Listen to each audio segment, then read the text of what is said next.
नित्यानंद जी आ गए होंगे।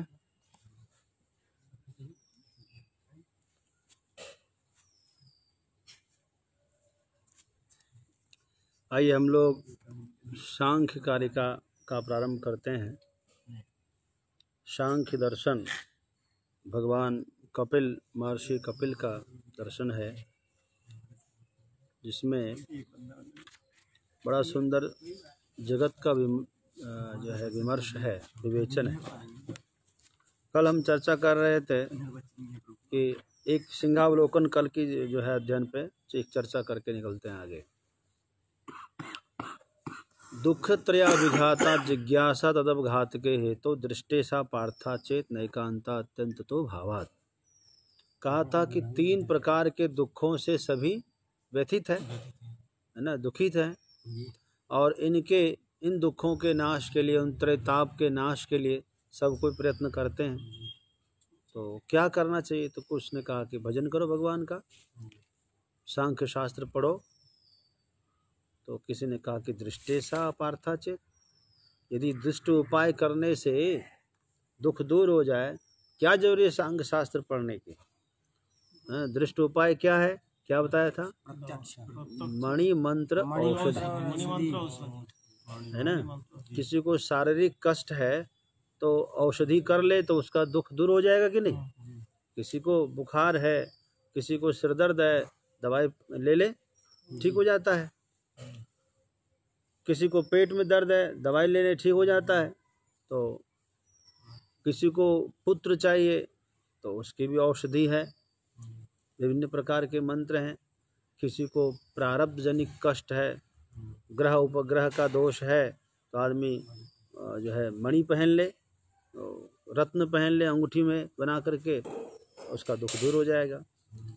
तो बोले दृष्ट उपाय जो है आपका से यदि काम चल जाएगा तो व्यर्थ हो जाएगा। आपका जो है सांख्य जनित जो उपाय है, पवन चोपड़ा जी सांख्य कारिका का भी अर्थ सुनने की इच्छा है स्वामी जी। आपके पास यदि कारिका उपलब्ध है तो आप निकाल लीजिए, बिल्कुल मैं कारिका का अर्थ करने जा रहा हूँ। ओम नमो नारायण। डॉक्टर साहब बहुत सुंदर, आप डॉक्टर हैं और आप वैद्य भी हैं, हम आपके प्रसंग की बात कर रहे हैं, अच्छा लगेगा आपको। सांख्य कारिका आप निकाल लीजिए, सांख्य दर्शन की चर्चा हम लोग कर रहे हैं।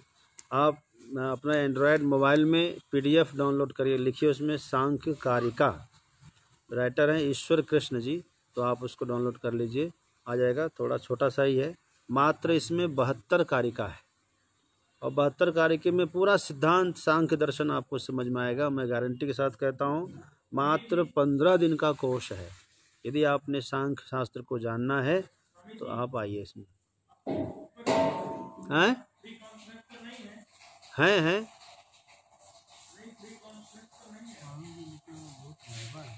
क्या? 2 वीडियो बन गया। हाँ, इसमें कॉन्फ्रेंस वाला भी चल रहा, वीडियो दोनों अलग अलग चल रहा, एक ही वीडियो फेसबुक। अच्छा, फ्री कॉन्फ्रेंस पे जाना आवश्यक है क्या? दोनों की आवाज़ सुनाई देती है, दोनों अलग अलग हो रहा था। हाँ, कॉन्फ्रेंस वाला पीछे चल रहा था, वीडियो वाला आगे चल रहा था, समझे नहीं लाइव कर रहे हैं तो उससे हो जाएगा। हाँ, पूछिए नित्यानंद जी क्या कह रहे हैं। अभी कॉन्फ्रेंस चालू कर देंगे ना, तो उसका भी चालू है। पूछना हो तो फिर उसमें मैसेज से नहीं दिख जाता। हाँ, आता है, इसमें पूछते हैं लोग, इसमें मैसेज करते हैं तो आता है ना उसमें लाइव में कुछ लिख करके। फ्री कॉन्फ्रेंस में कारण दिक्कत हो रही थी, कह रहे थे कि वॉइस में अलग अलग चल रहा था। यही ठीक है ना?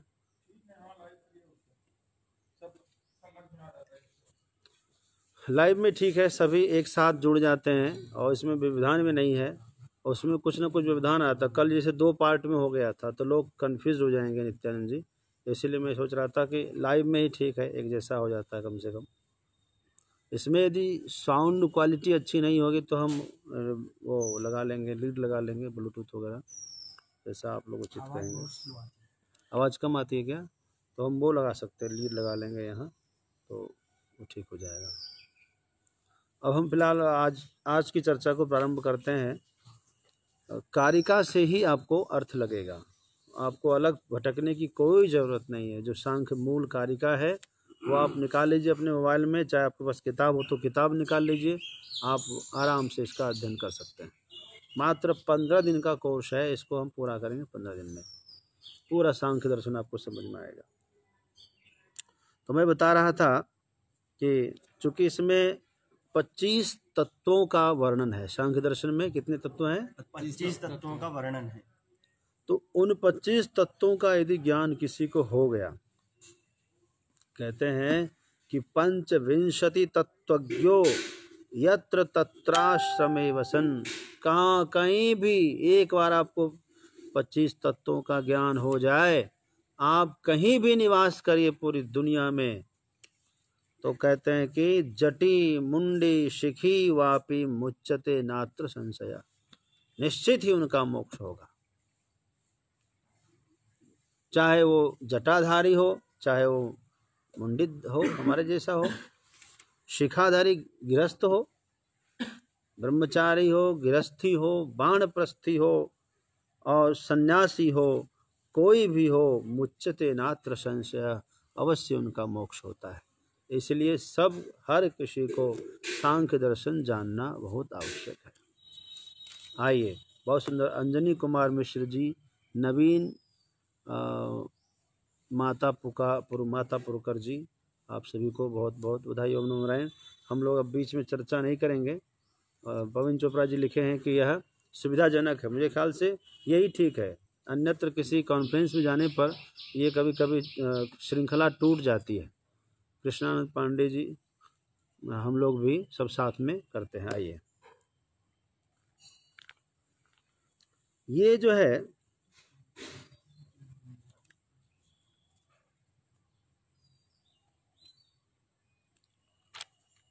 भगवान कपिल ने इसका आरंभ किया है सांख्य शास्त्र का, और उन्हीं के जो है परंपरा में अनेक आचार्य हुए हैं।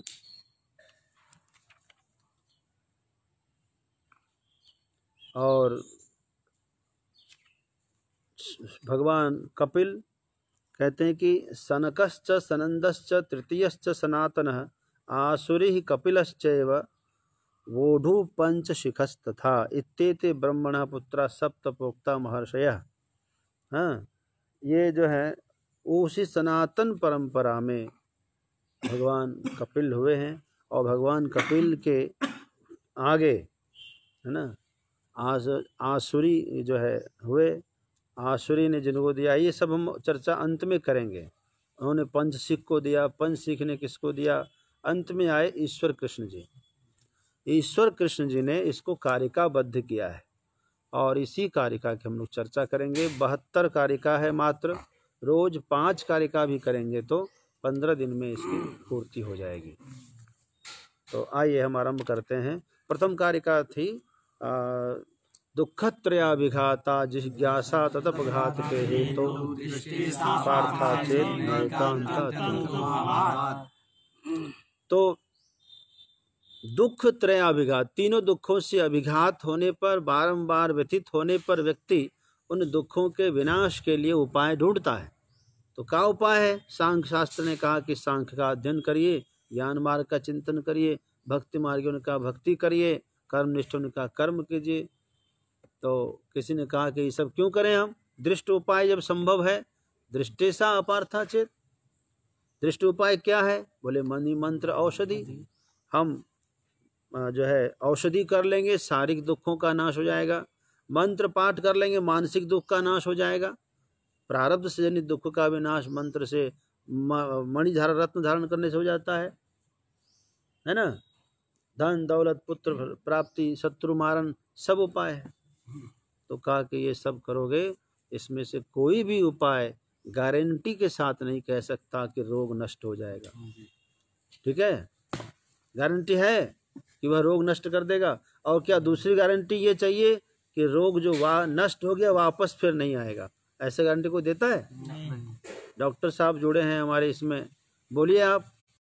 रोग की आप गारंटी लीजिएगा कि ये रोग हम नष्ट कर देंगे, और दूसरी गारंटी लेना पड़ेगा कि रोग वापस नहीं आएगा। तो ऐसा तो आप नहीं कर सकते। कोई भी किसी भी लौकिक उपाय में यह पावर नहीं है कि वो दोनों दो प्रकार गारंटी ले, ये रोग पहले पक्का ठीक कर दूंगा और ठीक कर दूंगा तो फिर वापस रोग नहीं होगा, तो ये कोई नहीं लेता।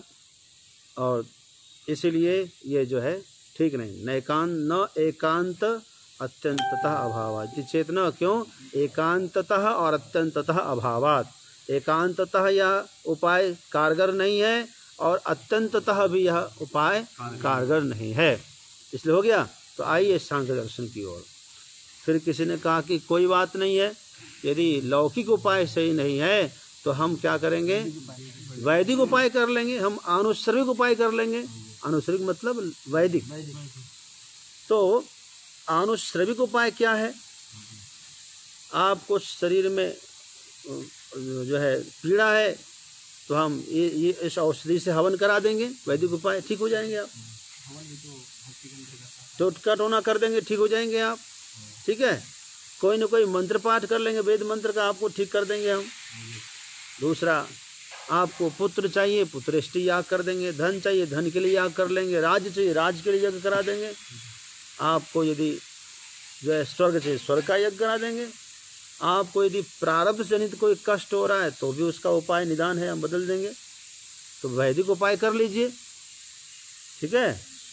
तो कहा कि यदि वैदिक उपाय करें तो वो भी दृष्टवत सही अवशुद्धि क्षय अतिशय युक्त। कहते हैं जैसे दृष्ट उपाय आपका परिपूर्ण नहीं है, वैसे ही वैदिक उपाय भी 3 दोषों से युक्त है, अविशुद्धि, क्षय और अतिशय। इसमें वे अशुद्ध हैं, शुद्ध नहीं है, पहली बात। अब देखिए अशुद्ध कैसे है। कई तो यज्ञ हिंसा के बिना यज्ञ नहीं होता है। आज भी बलि के नाम पर पंडित लोग वो जो है वो देते हैं, कुष्मांडे की बलि देते हैं, कोई खीरा काट देता है, ये भी ठीक नहीं है। भक्तमाल में इसकी भी निंदा हुई है। ये जो करते हैं ये भी सही नहीं है, ये भी त्याग दें। भगवान से श्रद्धा पूर्वक सब कुछ जो अर्पण करता है, पत्रम पुष्पम फूलम त्यम करके क्षमा याचना कर लेनी चाहिए, वो सबसे बेहतर है, आपको पूर्ण फल मिलेगा। अंत में नाम संकीर्तन करिए।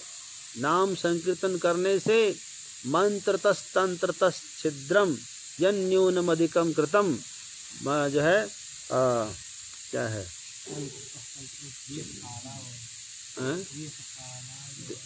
हाँ, जो कुछ भी है, सर्वम करोति निश्छिद्रम नाम संकीर्तनम तव, सबको परिपूर्ण करता है भगवान का नाम संकीर्तन। ठीक है, जो कुछ भी है अपूर्ण को परिपूर्ण करता है। इसलिए कभी भी डर के मारे ये नहीं करेंगे बलि तो कहीं शास्त्र में ऐसा ना हो जाए, कुछ नहीं होता है। इस जो है पाखंड के पीछे मत रहिए, इस आडम्बर को हटाइए और क्षमा याचना कर लीजिए, नाम संकीर्तन कर लीजिए, परिपूर्ण हो जाएगा आपका यज्ञ। इसलिए कहते हैं ये अवशुद्धि है, क्षय वाला है, हमेशा तो रहेगा नहीं है। और अतिशय फल, अतिशय मतलब अतिशयोक्ति, बढ़ा चढ़ा के इतना कह दिया गया है कि सत्य का पता ही नहीं चलता है। इसलिए ये सब भी ठीक नहीं है। इसके तद विपरीत श्रेयान, इसके विपरीत ठीक उल्टे। आइए इधर श्रेय मार्ग में, इधर कल्याण मार्ग में आइए, इधर कल्याण है। कैसे कल्याण होगा इधर? बोले व्यक्त अव्यक्त और ज्ञ के विज्ञान से। ज्ञान नहीं कहा, विज्ञान कहा। व्यक्त को जानिए, अव्यक्त को जानिए और ज्ञ को जानिए। ज्ञ मतलब ज्ञेय पदार्थ। ठीक है, आइए अब आइए मूल प्रकृति ही अविकृति ही। मूल प्रकृति का अब विभाजन कर रहे हैं। प्रकृति कौन है, मतलब कारण कौन है, कार्य कौन है, और कारणकारी दोनों कौन है। का मूल प्रकृति जो है, सबके मूल प्रकृति जो है वो जो है अविकृति, अर्थात वह किसी का कार्य नहीं है, सबका कारण है। महदादि 7 जो है प्रकृति भी और विकृति भी, किसी का कार्य भी है, किसी का कारण भी है, ये बता चुके हैं। महत मतलब होती है बुद्धि, मतलब बुद्धि से अहंकार, अहंकार से पंच तन्मात्रा। तो 5 तन्मात्रा बुद्धि और अहंकार 7 हुए। ये 7 जो है किसी के प्रति कारण भी है, किसी के प्रति कार्य भी है। ठीक है, जैसे पंच तन्मात्रा पंच महाभूत के प्रति कारण है कि नहीं, और अहंकार जो है पंच तन्मात्रा के प्रति और एकादश इंद्रियों के प्रति कारण है अहंकार, और अहंकार स्वयं बुद्धि का कार्य है और पंच तन्मात्रा का कारण है। ठीक है, ऐसे ही आप देख लीजिए, बुद्धि स्वयं अहंकार के लिए कारण है और मूल प्रकृति के लिए कार्य है। तो ये प्रकृति भी है और विकृति भी है। और 16 ऐसे पदार्थ हैं जो ना किसी का कारण नहीं, खाली कार्य है। जैसे पंच महाभूत और एकादश इंद्रिय, कितने हुए? 11 इंद्रिय, 5 कर्मेंद्रिय, 5 ज्ञानेंद्रिय और मन, और पंच महाभूत। ये किसी का कारण नहीं, इसे कोई उत्पन्न नहीं होता, ये सबका कार्य हो गया, ये खाली कार्य। ये विभाग हुआ। अभी इस प्रकार सुनिए, पदार्थों का इतना सुंदर ज्ञान आपको होगा सांख्य में, आप कहीं भी बोलने में समर्थ हो जाएंगे, कोई आपको चुप नहीं कर सकता। आज सनातन धर्म की जो इतनी हीनता हुई, इतनी बर्बादी हुई ना, उसका कारण है कि लोग धर्म को जानने ना पाए। मुझे बहुत दुख होता है कि आज के परिवेश में, रामचरितमानस में ये एक प्रकरण में आया कि वर्षा काल में जैसे घास के फैल जाने से, है ना, पगडंडी वाला मार्ग दिखता नहीं है, लुप्त होई जिमी पाखंड बादते लुप्त होई सदग्रंथ। आज सही क्या है गलत क्या है यही पता नहीं चलता। दूसरे पाखंडी लोग बाजे बजा बजा करके आपको भ्रमित करेंगे। तो भ्रमोत्पादक ग्रंथों का इतना प्रचार हो गया कि वास्तविक हमारा जो धार्मिक ग्रंथ है, जो हमें मोक्ष तक ले जाएंगे, उसका लोप सा हो गया। तो बंधुओं, आज समय आ गया है जानने की और जागने की। जागिए और सेवा जानिए और वास्तविक ग्रंथ की तरफ आइए। यह ग्रंथ का प्रचार यदि होता तो हर लोग जवाब दे सकते थे कि भैया हमारा धर्म ऐसा नहीं है, हमारा धर्म ऐसा है। पढ़ेंगे तब ना, जानेंगे तब ना, इसकी कीमत नहीं रह गई। और आडंबर वाले ग्रंथों का इतना प्रचार हो गया, चारों तरफ इतना प्रचार हो गया कि हो गया बस नाचना गाना ड्रामा वहीं तक सीमित रह गया सब। तो धर्म को लोग एंटरटेनमेंट का सहारा बना दिया है। धर्म आखिर क्या है? धर्मस्य तत्वम निहितम गुहायाम। बहुत विडम्बना है। इसलिए आप लोग जरा मुझे क्षमा करें, कभी कभी मैं जरा रोष में आकर के, आवेश में आकर के कुछ कड़क बोल जाता हूँ। आइए हम बात कर रहे हैं अपने ग्रंथ की। वैसे तो अपना सिद्धांत है किसी का खंडन नहीं करना, अपनी बात को शालीनता से रखना। ये विभाग चल रहा है। अब आइए, तो किसी ने कहा कि ये जो आप कह रहे हैं कि व्यक्त अव्यक्त और ज्ञ के विज्ञान से मोक्ष होगा और कोई भी कार्य इतना कारगर नहीं है, इसमें कोई प्रमाण है? प्रमाण नहीं है? बोले है। कितना प्रमाण है? बोले 3 प्रमाण है। दृष्टम अनुमानम आप्तवचनम च सर्व प्रमाण सिद्धत्वात् त्रिविधम प्रमाणमिष्टम प्रमेय सिद्धि प्रमाणाद्धि। दृष्टम मतलब प्रत्यक्षम, अनुमानम मतलब अनुमान, आप्तवचन मतलब शब्द प्रमाण। आप्त किसे कहते हैं? आप्त कहते हैं गुरु और वेदांत वाक्य, वेद वाक्य और गुरु वाक्य को आप्त कहते हैं। ठीक है, आप्तस्तु यथार्थ वक्ता, जो यथार्थ वक्ता है उसको आप्त कहते हैं, वही प्रमाण है। तो 3 प्रकार का प्रमाण हमने माना। बोले और भी जो प्रमाण है, बोले कि सर्व प्रमाण सिद्ध, यही 3 ही प्रमाण है ना। इसलिए हमको 3 ही प्रमाण इष्ट है, त्रिविधम प्रमाणम इष्टम। तो क्या जरूरत थी आपको प्रमाण विवेचन करने की? बोले प्रमेय सिद्धि तो प्रमाण से होती है। प्रमेय पदार्थ की सिद्धि, जो कुछ आप कहना चाहते हैं, फैक्ट रखना चाहते हैं, उसको एविडेंस की आवश्यकता पड़ती है। तो उसके लिए आप वास्तविक ठोस प्रमाण आपके पास चाहिए। तो 3 ही प्रमाण ठोस है, मजबूत प्रमाण है, वह है प्रत्यक्ष, अनुमान और शब्द प्रमाण। ठीक है। अब प्रत्यक्ष क्या है, अनुमान क्या है और आप्त वचन क्या है, तीन बात आपने कह दिया तो आपको बताना पड़ेगा।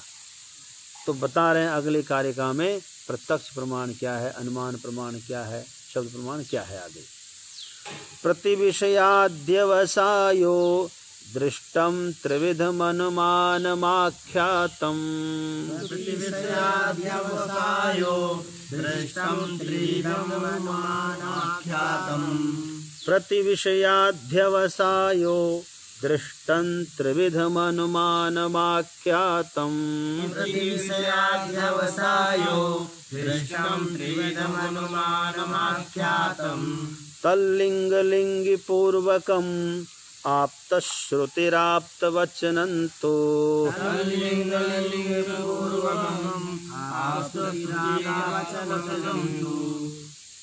कहते हैं प्रतिविषयाध्यवसाय, अध्यवसाय कहते हैं ज्ञान को, निश्चयात्मक ज्ञान को।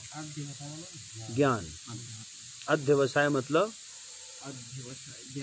हाँ, विषयम प्रति इति प्रति विषयम, विषयों के प्रति, विषयों के सन्निकट जा करके जिसका ज्ञान कहते हैं उसको दृष्ट ज्ञान कहते हैं। ठीक है। विषयों को समीप जाकर, जैसे प्रत्यक्ष ज्ञान कैसे होगा, हम जब देखेंगे कि यह घट है, हम जब देखेंगे कि यह पुस्तक है, तो हमें ज्ञान होगा कि इदम पुस्तकम।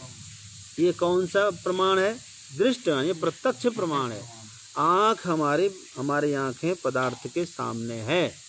विषयम प्रति इति प्रति विषय, विषयों के समीप जाकर जिसका जब ज्ञान होता है उस ज्ञान को क्या कहते हैं, प्रत्यक्ष ज्ञान। कान से सुनने के बाद, आँख से देखने के बाद, हाथ से छूने के बाद, सूंघने के बाद या स्पर्श करने के बाद। ठीक है। इस प्रकार शब्द, स्पर्श, रूप, रस, गंध, है ना, इन 5 प्रकार से जो ज्ञान होता है उसको हम कहते हैं प्रत्यक्ष ज्ञान, यानी दृष्ट प्रत्यक्ष प्रमाण। आँखों का देखा, कानों का सुना, है ना, हाथों का छुआ हुआ, ये सब प्रत्यक्ष प्रमाण माना जाता है। किसी ने कहा महाराज आज सब्जी में बहुत तेज नमक है, तो आदमी क्या पूछे, क्या तुमने टेस्ट किया? नहीं, फलाने ने कहा होगा। नहीं, ये प्रत्यक्ष प्रमाण बताओ। जी मैंने टेस्ट किया, जिह्वा पर रख के देखा, तब उसका प्रमाण माना जाता है। यदि प्रतिविषयाध्यवसायो दृष्टम, ये कौन सा हुआ, प्रत्यक्ष। अध्यवसाय मतलब ज्ञान, विषय के प्रति यानी सम्मुख विषय के प्रति, विषय के साथ सम्मुख विषय में जो ज्ञान होता है उस ज्ञान को कहते हैं दृष्ट यानी प्रत्यक्ष ज्ञान। अनुमान किसको कहते हैं, बोले अनुमान 3 है, पहले विभाग ही कर दे रहे हैं। तो पहले विभाग क्यों किया, नियम यह है कि पहले लक्षण करे, लक्षितस्य लक्षणम, पहले लक्षण फिर विभाग होना चाहिए। करें अनुमान जो नाम है इसी से ही लक्षण बन जाता है ना। मीयते अनेनिति मानम, अनुमीयते, अनु यानी पश्चात, अनु बराबर पश्चात, मीयते इति अनुमान, जिससे जाना जाए उस ज्ञान का नाम अनुमान, जिससे पश्चात ज्ञान हो। पश्चात मतलब प्रत्यक्ष के बाद यदि कोई दूसरा ज्ञान का आश्रय हो वो है अनुमान। ठीक है। वो कब होता है अनुमान, तो खुद ही कहेंगे देखना। और अनुमान की विशेषता क्या, बोले तल लिंग लिंगी पूर्वकम, यह लिंग पूर्वक और लिंगी पूर्वक, लिंग कहते हैं हेतु को, लिंग मतलब हेतु कारण, यह कारण पूर्वक होगा। कोई भी अनुमान कॉज के बिना नहीं हो सकता, और उसका कारण बताना पड़ेगा आपको कि यह कारण है, क्यों, क्योंकि ऐसा है इसलिए वह वैसा होगा। ठीक है। जो एविडेंस है बिल्कुल उसमें फैक्ट होना चाहिए, बिल्कुल वो खरा उतरना चाहिए। तो लिंग पूर्वक मतलब हेतु पूर्वक।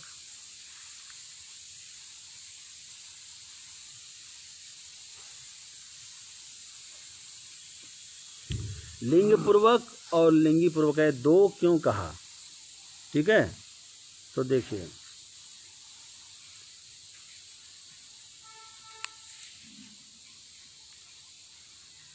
जहाँ पर हाँ, हेतु से साध्य का अनुमान किया जाए, जहाँ पर हेतु से साध का अनुमान किया जाए। ये क्या होगा, अनुमान प्रमाण। बोलिए। जहाँ पर हेतु से साध का अनुमान किया जाए वह लिंग होगा। हाँ, उसको कहते हैं जो है हेतु से हमने साध्य का अनुमान किया। यह ज्ञान कैसा है? अनुमान, यह जो ज्ञान होगा, अनुमान तो है ही, ये है लिंग पूर्वक ज्ञान। लिंग से ही हमने लिंग यानी साध्य का अनुमान किया। हेतु लिंग मतलब हेतु से साध्य का अनुमान किया। ठीक है। धूम से वन्ही का ज्ञान किया। हाँ, धूम से वन्ही का ज्ञान किया। दंड से दंडी का ज्ञान हुआ, दंड हेतु है उसमें। दंडी कोई कैसे बनेगा? दंड होगा तो। बादल से मेघ का अनुमान किया। क्या? बादल से मेघ का नहीं, बादल से वर्षा का अनुमान किया। बादल गरज रहा है तो क्या समझते हैं हम? वर्षा होगी। तो बादल को देखकर वर्षा, ये लिंग पूर्वक है। दूसरा होता है लिंगी पूर्वक, जहाँ साध्य को देखकर हेतु का अनुमान करते हैं। साध्य को देख करके हेतु का अनुमान। जैसे आपको देख बता रहे हैं, घबराओ नहीं। जैसे देखो, नदी पार कर रहे हो आप,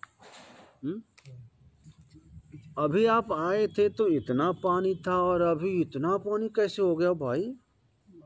इसका मतलब क्या है?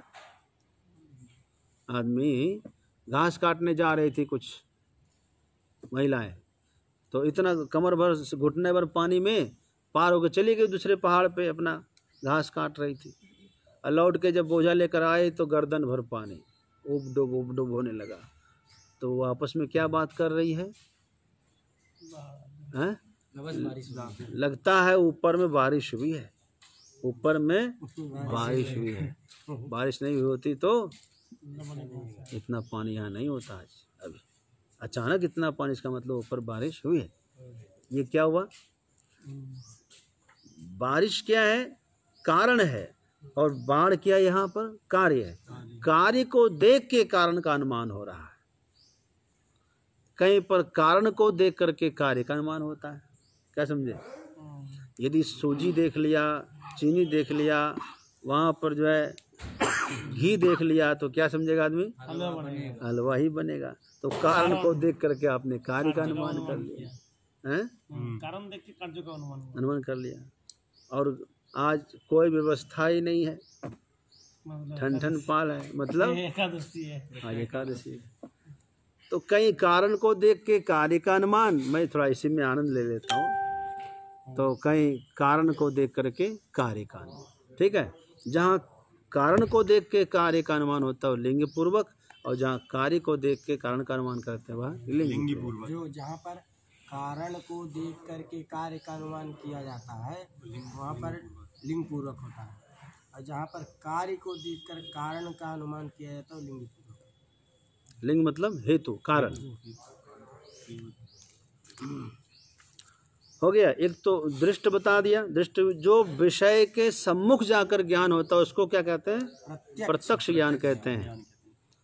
कार्य का अनुमान को देख के कारण का अनुमान, कारण को देख के कार्य का अनुमान, ये अनुमान प्रमाण हुआ ना? अनुमान प्रमाण। ठीक है। और आप्त प्रमाण कह रहे तो क्या? आप्त श्रुतिराप्त वचनम। तो आप्त किसे कहते हैं? बोले श्रुति और आप्त वचन, है ना? श्रुति और आप्त वचन दोनों को हम क्या कहते हैं? आप्त प्रमाण कहते हैं। आप्त कहते हैं यथार्थ वक्ता को। आप्तस्तु आप्ताः आचार्याः, है ना? आप्त किसे कहते हैं? जो आचार्य हैं, है ना? अच्छा, जो गुरु है, आचार्य है। आचार्य किसे कहते हैं? लघु सिद्धांत कौमुदी में एक श्लोक आया है। हाँ बोलो बेटा। हाँ, किसको याद है?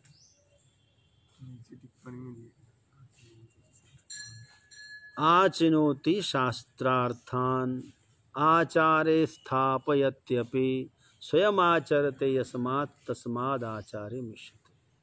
शास्त्र के अर्थों का चयन करना, पढ़ करके एक एक मुक्ता मणि की तरह संभाल कर एक एक विचारों को संग्रह करके रखना, और जो शरण में आए, जो सम्मुख आए, उसको उसका ज्ञान देना।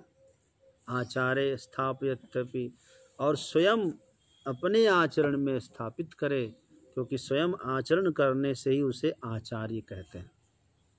ठीक है, नहीं तो अचार और चटनी हो सकता है, आचार्य नहीं हो सकता। तो हम बात करेंगे अब। तो आचार्य वचन और श्रुति वचन को आप्त प्रमाण कहते हैं। हुआ 3 प्रमाण हो गया ना। छठी कारिका पढ़िए आप, 6 नंबर कारिका। सामान्यतस्तु दृष्टात् अतीन्द्रियाणां प्रतीतिरनुमानात्। सामान्यतस्तु दृष्टात् अतीन्द्रियाणां प्रतीतिरनुमानात्। सामान्यतस्तु दृष्टात् अतीन्द्रियाणां प्रतीतिरनुमानात्। सामान्यतस्तु दृष्टात् अतीन्द्रियाणां प्रतीतिरनुमानात्। तस्मादपि चासिद्धं परोक्षमाप्तागमात् सिद्धम्। तस्मादपि चासिद्धं परोक्षमाप्तागमात् सिद्धम्। सामान्यतस्तु, सामान्यतः तो यानी किंतु, सामान्यतः तो दृष्टात्, ठीक है, दृष्टात् मतलब देखे हुए पदार्थ का ज्ञान, सामान्य ज्ञान जो है वो प्रत्यक्ष से बहुत सारा ज्ञान हो जाएगा। सामान्यतः आदमी को ज्ञान कैसे होता है? प्रत्यक्ष से होता है। ठीक है, देख करके, सुन करके, सूंघ करके, छू करके, इस प्रकार जो है आदमी को प्रत्यक्ष। सामान्यतः तो दृष्टात् मतलब प्रत्यक्षात ज्ञानम होता है। अब जो इंद्रिय के सामने नहीं है, अतीन्द्रिय है, उसका ज्ञान कैसे होगा? बोले अतीन्द्रियाणां प्रतीति ही अनुमानात्। जो पदार्थ सामने नहीं दिखता है उसका ज्ञान तो किससे होगा? अनुमान करके होता है। पर्वतो वन्यमान धूमात में धूम तो दिख रहा है, धुआं पर्वत पर दिख रहा है, लेकिन अग्नि दिख रही है क्या?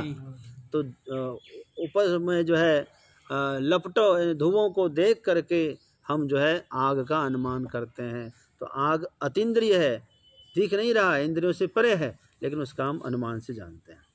ठीक है, तो सामान्य का, सामान्य पदार्थों का सामान्यतः अधिकांश ज्ञान होगा प्रत्यक्ष से, लेकिन जो अतीन्द्रिय पदार्थ का ज्ञान होगा अनुमान से। तस्मादपि चा सिद्धम, यदि प्रत्यक्ष और अनुमान से यदि पदार्थ सिद्ध नहीं हुआ तो किससे सिद्ध होगा? बोलिए। बोले परोक्षम, जो परोक्ष है ना, वह आप्तागमात् सिद्ध। ठीक है, अब जगत का कारण ब्रह्म है कि प्रकृति है, देखकर तो नहीं बता सकते, कोई अनुमान भी नहीं लगा सकते ब्रह्म के बारे में। ब्रह्म का कोई हेतु नहीं मिलेगा ब्रह्म को सिद्ध करने के लिए। तो फिर उसके लिए क्या करते हैं हम? आप्त, गुरु यदि कहते हैं, गुरुदेव जो कहते हैं वो मत मानते हैं, अथवा श्रुति प्रमाण है, वेद यदि कहता है तो वह प्रमाण है। अक्षणः परम परोक्षम, अक्षणः परम, आँखों से परे को परोक्ष कहते हैं, है ना। जो इंद्रियों से परे है वह क्या है? परोक्ष हो गया। अक्षणः परम परोक्ष, इंद्रियों से परे वही, हाँ, वह परोक्ष होता है। परोक्ष होता है, जो आँख से दूर है, परे है। एक बात और कह रहे हैं कि ब्रह्म के बारे में आप कह रहे हैं कि वह परोक्ष है। हम तो कहते हैं यहाँ का पदार्थ भी बहुत ऐसा है, आँखों के सामने भी ज्ञान नहीं होता। वो कब कब बता रहे हैं? अति दूरात् सामीप्यात् इंद्रियघातान् मनोनवस्थानात्। अति दूरात् सामीप्यात् इंद्रियघातान् मनोनवस्थानात्। सौक्ष्म्यात् व्यवधानात् अभिभवात् समानाभिहाराच्च। सौक्ष्म्यात् व्यवधानात् अभिभवात् समानाभिहाराच्च। अति दूरात्, देखो पदार्थ है लेकिन बहुत दूर में है, तो हम जान पाएंगे क्या है नहीं है? बहुत दूर में है तो हम नहीं जान पा रहे। तो ज्ञान न होने का कारण यहाँ क्या है, दोष क्या है? दूर ही दोष है, बहुत दूर है। अति दूर होने से पदार्थ का ज्ञान नहीं होता है। दूसरी बात, अत्यंत समीप होगा तो ज्ञान हो जाएगा? नहीं। अपने पलकों में देख लीजिए, ये है ना, ये यहाँ कितने बाल हैं बता दो, गिन के जरा, कोशिश करो। हैं? शीशा में देख के गिनना, शीशा से करोगे क्योंकि दूरी चाहिए उसके लिए, थोड़ा दूरी बना के देखा, शीशा को भी यहाँ लगा है कि नहीं? तो अत्यंत निकट होने पर भी हम नहीं देख पाते। अति दूर भी दोष है और अत्यंत समीप भी दोष है। कितना जो है लौकिक बातें हैं, इसलिए बहुत सरल है, कोई कठिन नहीं। आप लोग बड़ा सरलता से इसका ज्ञान कर सकते हैं। जो अत्यंत दूर होगा, चूँकि सांख्य दर्शन वैज्ञानिक दर्शन है, इसमें कोई कपोल कल्पना वाली बात नहीं बोलेंगे, ये आप मान लीजिए श्रद्धा से। इसमें आप विज्ञान की बातें हैं, क्योंकि शुरू में का व्यक्त विज्ञानात्, तो इसमें वैज्ञानिक चीज़ है। कपिल मुनि स्वयं वैज्ञानिक थे, विमान का आविष्कार किया था उन्होंने, नहीं उनके पिता ने किया था, करदम ने किया था। तो वैज्ञानिक का पुत्र भी वैज्ञानिक ही होगा, है कि नहीं? स्वयं वो अवतारी पुरुष थे। तो मैं कह रहा था, प्रसंग छूट जाएगा ऐसे तुम प्रश्न पर प्रश्न करोगे।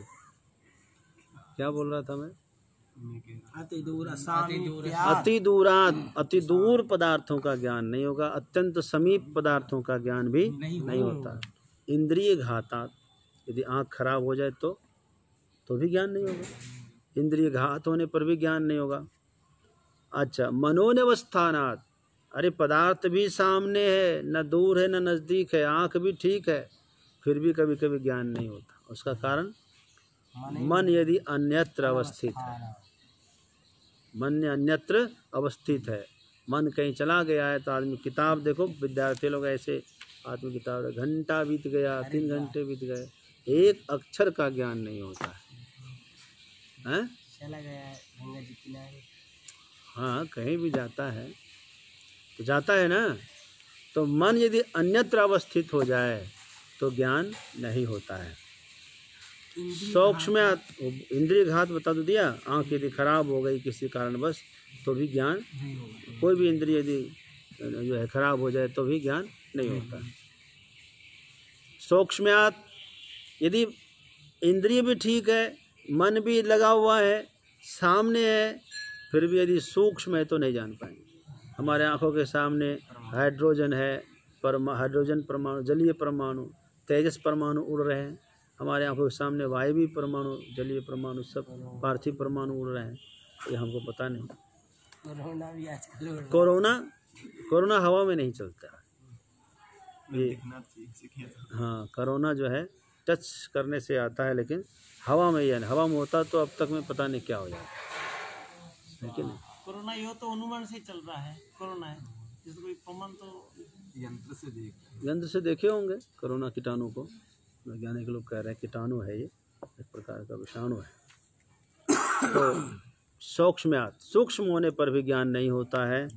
व्यवधानात्, बीच में कोई व्यवधान, आवरण आ जाए तो भी पदार्थ का ज्ञान नहीं होगा। अभिभवात्, पदार्थ ढक जाए तो नहीं होगा। समानाभिहारात्, उनके सजाति पर है, हाँ अभिभात हो जाए, अभिभव हो जाए हैं? जैसे सूर्य का प्रकाश है, उसके सामने दीपक का प्रकाश क्या होता है? अनुभव तो होता ही नहीं, दीपक को देख के ना, हम दीपक आपकी नज़र से ओझल कर दें, दीपक की रश्मि को आप देख पाएंगे सूर्य के प्रकाश में? अंधेरे में देख लेंगे आप। दीपक ऐसे हम पर्दा कर दें, दीपक को ढक दें, तो रश्मियाँ रात में दिखती है, दीपक का प्रकाश दिख रहा है, लो दिख, दीपक खाली गोले को बंद कर रखा, लेकिन दिन में देख पाएंगे कि दीपक जल रहा है नहीं जल रहा है? नहीं बता पाएंगे। क्यों? क्या हो गया? अभिभव हो गया। कोई बड़ा, हाँ कोई बड़ा महापुरुष आ जाए तो छोटे हम लोग क्या हो जाते हैं? अभिभूत हो जाते हैं, है कि नहीं? नहीं हो जाता ऐसा? बड़ा वक्ता आ जाए, छोटा वक्ता क्या हो जाता है? अभिभूत हो जाता है, छिप जाना। हाँ, मतलब वो नगण्य हो जाता है, उसकी शक्ति भी उसको पता नहीं चलता है किसी को। तो अभिभवात और अंतिम कह रहे हैं कि समानाभिहाराच। समानाभिहार मतलब समान पदार्थों में मिल जाए। जैसे जल में जल मिल जाए तो खोज पाओगे? गेहूं की ढेरी में एक गेहूं मिल गया तो निकाल पाओगे? निकालना मुश्किल हो जाएगा। कौन सा गेहूं हमारा था, कौन सा पानी हमारा था। समानाभिहार हो जाए, सजातीय पदार्थों में मिल जाए तो ढूंढना। अभी एक कोरोना वायरस निकल के भागा और भीड़ में जाकर मिल गया, पुलिस वाले ढूंढ नहीं पा रहा कौन है भाई, कौन है भाई, है ना? ढूंढना बहुत मुश्किल है। ऐसे ही और भी सौक्ष्म्यात् तदनुपलब्धिर नाभावात् कार्यतस्तदुपलब्धेः। सौक्ष्म्यात् तदनुपलब्धिर् नाभावात् कार्यतस्तदुपलब्धिः। महदादि तच्च कार्यं प्रकृति विरूपं स्वरूपं च। महदादि तच्च कार्यं प्रकृतिरूपं स्वरूपं च। कहते हैं अभी आपने कुल 8 कारण बताए हैं। अति दूरात एक, अति सामीप्यात, इंद्रिय घातात्, मनोनवस्थानात्, सौक्ष्म्यात्, विविधानात्, अभिभवात् और समानाभिहारात्।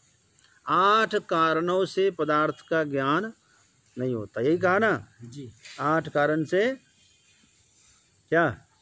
8 पदार्थ सामने रहे तब भी उसका ज्ञान नहीं होता, यदि 8 उसमें से कोई भी कारण है तो, है ना? इन 8 हेतुओं में से जो बताया आपको हमने, प्रत्यक्ष 8 कारणों से यदि प्रत्यक्ष ना हो तो उनमें से किसी एक को ना मानकर उक्त पदार्थों में पदार्थों के प्रभाव से उनका प्रत्यक्ष नहीं होता, यदि ऐसा कहें तो। अर्थात सच में इनमें से कोई एक ऐसी चीज़ ले लें, जैसे कोई पदार्थ है उसका ज्ञान हमें नहीं हो रहा क्योंकि वो दिख नहीं रहा, मूल प्रकृति है ना? मूल प्रकृति है, किसी ने देखा है तो मूल प्रकृति को हम नहीं मानेंगे, ठीक है? क्योंकि मूल प्रकृति ना तो प्रत्यक्ष से होगा, अति दूर अति सामीप्य ऐसा कुछ कह नहीं सकते उसके बारे में, तो उसको मत मानो। कह के नहीं नहीं नहीं ऐसी बात नहीं है, ऐसी बात नहीं है कि वह है नहीं, तो उपलब्ध क्यों नहीं होता? बोले सौक्ष्म्यात्, अत्यंत सूक्ष्म है। सौक्ष्म्यात् तदनुपलब्धि, सूक्ष्म होने से उसकी उपलब्धि नहीं होती है। न अभावात्, अभाव है ऐसी बात नहीं है, नहीं है इसलिए उपलब्ध नहीं हो रहा है ऐसी बात नहीं है। लेकिन वह इतना सूक्ष्म है हाँ कि हमको दिख नहीं रहा। तो है इसमें क्या प्रमाण?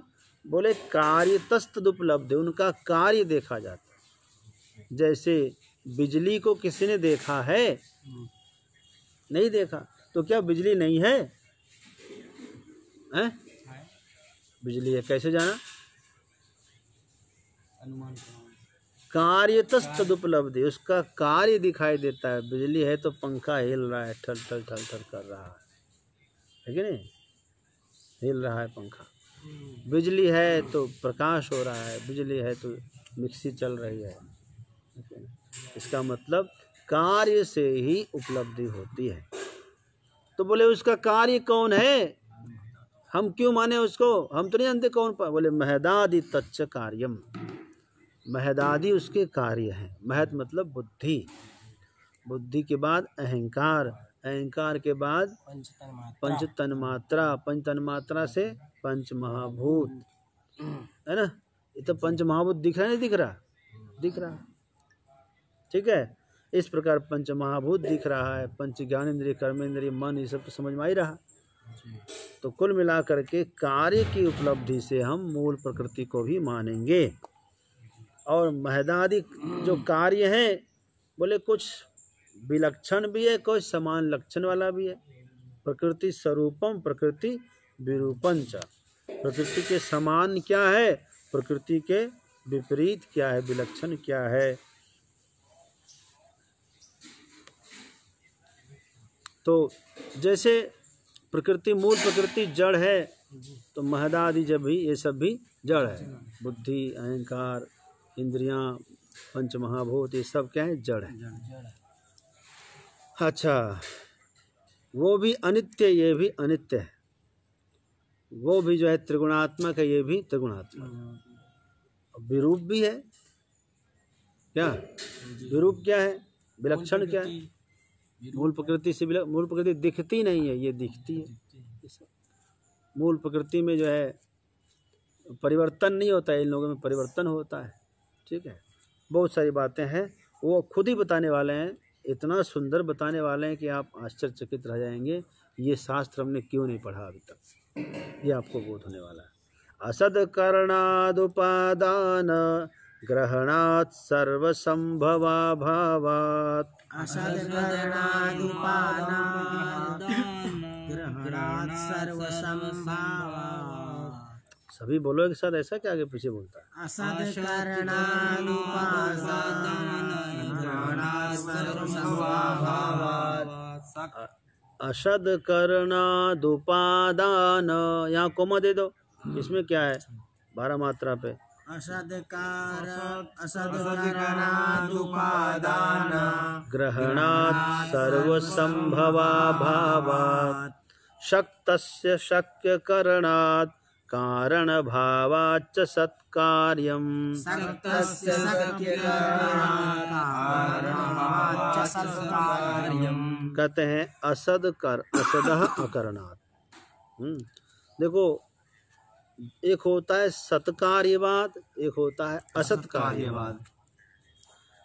सांख्य दर्शन जो है वो सत्कार्यवादी है। बात समझ के चलना, पहले से माइंड को मेंटेन करके चलिए। सांख्य शास्त्र जो है वो सत्कार्यवाद है। सांख्य दर्शन में कुछ भी नया नहीं होता, बल्कि हर पुराना चीज नई तरीके से प्रकट होता है। जैसे इतिहास फिर दोहराता है, अपने पन्ने को फिर दोहराता है। कुछ भी नया नहीं होता। यहाँ इंसान वही रहते हैं, केवल नाम और वेशभूषा बदल के आता। वही आदमी दूसरी भूमिका, वही आदमी दूसरी भूमिका में, ऐसा ही होता है। उसी तरह से सांख्य का कहना है कोई भी कार्य नया नहीं है, वो कार्य पहले से ही है, पहले से ही कार्य है, तभी तो होता है। असद अकरणात्, है ना, उपादान ग्रहणात्, असदः अकरणात्। यदि असत पदार्थ का निर्माण कोई कर सकता है तो कोई बंध्या पुत्र का निर्माण कर दे, खपुष्प का निर्माण कर दे। खपुष्प बचते हैं, आकाश में फूल पैदा कर दे, बंध्या का बेटा कोई बना दे, खरगोश का सींग ला कर दे दे। तो इसका मतलब यह है कि असत पदार्थ को कोई बना नहीं सकता। असदः अकरणात् हो गया। दूसरा हेतु देखिए, उपादान ग्रहणात्। आदमी उस कुछ चाहिए तो उसके उपादान को ही पकड़ता है। आपको यदि तेल चाहिए तो आप किसका ग्रहण करेंगे? सरसों का ग्रहण करेंगे। आप बालू का ग्रहण तो नहीं कर लेंगे। घी चाहिए तो ग्रहण दूध का करेंगे आप। पानी के मतने से घी नहीं निकलेगा कभी भी। बारी मत है घृत हो ये बरु, सिकता ते बरु तेल, बिनु हरि भजन न भवतरिया, यह सिद्धांत। तो उपादान का ही ग्रहण करते, क्योंकि आपको पता है कि सरसों में ही तेल है पहले से। खाली आपको क्या करना है, उसको निचोड़ करके तेल को प्रकट करना है। बात समझाएगी नहीं? तो सरसों में ही तेल, उपादान का ही ग्रहण करते। घड़ा बनाना है तो मिट्टी का जो है ग्रहण करते हो, है ना, मिट्टी को ही लेते हैं ना आप।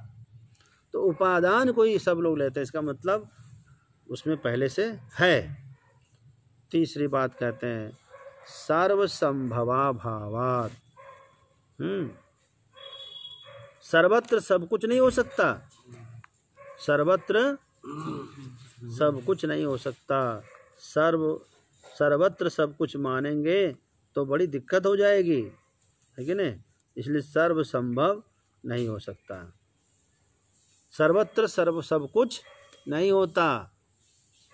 शक्तस्य शक्य करणात्, है ना, जो शक्य है, शक्य मैं बता रहा था कि मकान किससे बनेगा?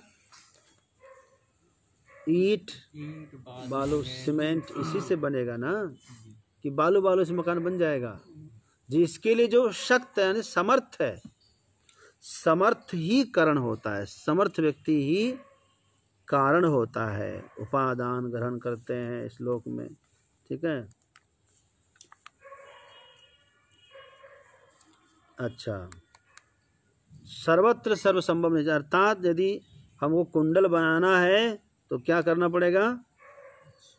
सुवर्ण का आश्रय, सुवर्ण से ही कुंडल बनेगा। अच्छा, शक्तस्य शक्य करणात्, घड़ा बनाना है तो मिट्टी चाहिए। मिट्टी में क्या है? उस घड़ा बनाने की शक्ति है, सामर्थ्य है। तो जिसमें शक्ति है वही कारण होता है, जिसमें सामर्थ्य वही कारण होता है। एक और, कारण भावाच्च सत्कार्यम, ठीक है। अंतिम बात ये कहते हैं, कारणम यद लक्षणम तद लक्षणम एव कार्यम। कारण का जो स्वरूप होता है वही स्वरूप कार्य का भी होता है। कार्य की जाति कारण की जाति से अलग नहीं होता। सजातीय होने से यह मानना पड़ेगा कि कार्य पहले से ही कारण में रहता है। बात समझ आ गई? तो कितना हेतु दिया? असद अकरणात्, असद अकरणात् 1, उपादान ग्रहणात् 2, सर्वसंभवाभावात् 3, सर्वत्र सर्व का होने संभव नहीं है, शक्तस्य शक्य करणात्, शक्य मतलब शक्त मतलब समर्थ, समर्थ ही आगामी पदार्थ का कारण होता है। 5वां है कारण भावस्तु। सत्कार्यवाद में 5 कारण है। कोई नेट की परीक्षा में आपसे पूछ ले कि सत्कार्यवाद में कितने प्रमाण हैं, क्या बोलेंगे? 5 नहीं हुआ? असद अकरणात्, उपादान ग्रहणात् 2, उपादान ग्रहणात्, सर्वसंभवाभावात्, शक्तस्य शक्य करणात् 4, और कारण भावाच्च। ये 5 हेतु हैं सत्कार्यवाद के। कोई भी ये आप दिमाग में बैठा ली, सत्कार्यवाद को सिद्ध करने के लिए कितने हेतु हैं? 5 हो गया। ये श्लोक याद रहेगा तो आप तुरंत बता देंगे। भावात्, शक्तस्य शक्य करणात्, और कारण भावात् सत्कार्यम, ठीक है। अच्छा, माने कारण में ही कार्य छिपा रहता है। हाँ ठीक है। शक्तस्य माने कारण में कार्य पहले से विद्यमान है, इसलिए कार्य ऐसा नहीं कि कुछ नया हो गया है, बल्कि एक नया रूप हो सकता है उसका। है असत कारण माने असद अकरणात्, ठीक से पढ़ो ना उसको। असद अकरणात्, असदः अकरणात्, जो व्युत्पत्ति लिखा है उसको लिखो। असदः अकरणात्, असत पदार्थ कोई कर नहीं सकता, अकरणात् मतलब नहीं कर सकता, ठीक है। असत पदार्थ का निर्माण नहीं होता, इसका मतलब पहले से सत है तब ना उसका निर्माण किया आपने। सरसों में तेल पहले से तब ना आपने निकाल के दिखा दिया है, बालू से निकाल के दिखा दीजिए, इसका मतलब उसमें पहले से है तो आप निकाले हैं। तो सतः एव सत्कर्णम, असतः कर्णम नास्ति, असद अकरणात्, ठीक है। उपादानस्यैव ग्रहणम भवति, अन्यस्य ग्रहणम न भवति। तेल चाहिए तो आप सरसों का ही ग्रहण करते हैं, ठीक है। सर्व संभव भावात्, सर्वत्र सब कुछ नहीं होता है। अच्छा देखो, सर्वत्र सर्वसंभव देखो, यदि हमको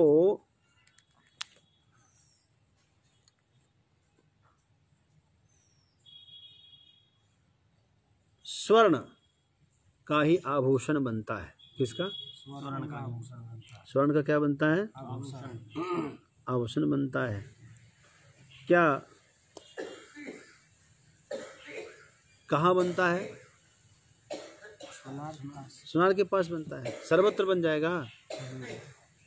नहीं बनेगा। सोने का आभूषण कहाँ बनेगा? सोनार के पास बनेगा। दूसरी बात जो है, इसलिए सर्वत्र सब कुछ नहीं होता। खेतों में ही धान होगा, सर्वत्र नहीं होगा, कहीं भी कुछ भी नहीं होता है।